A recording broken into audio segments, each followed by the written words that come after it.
কিশোরগঞ্জ থেকে ছেড়ে আসা ঢাকা অভিমুখী কিশোরগঞ্জ এক্সপ্রেস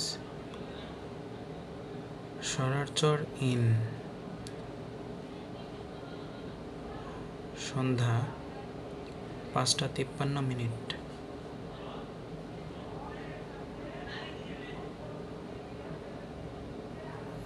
চট্টগ্রাম থেকে ছেড়ে আসা ঢাকা অভিমুখী মহানগর এক্সপ্রেস ভৈরব ছেড়ে গেল সন্ধ্যা 6:01। চট্টগ্রাম অভিমুখী সুবর্ণ এক্সপ্রেস ট্রেনটি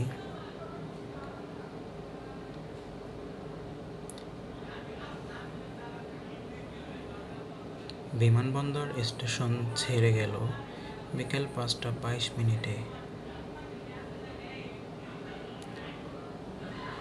এই ট্রেনটি ঢাকা কমলাপুর থেকে ছেড়ে গিয়েছে। আর চট্টগ্রাম থেকে ছেড়ে আসা ঢাকা অভিমুখী মহানগর গোধূলী লালমাই অতিক্রম করে গেল সন্ধ্যা 5:48।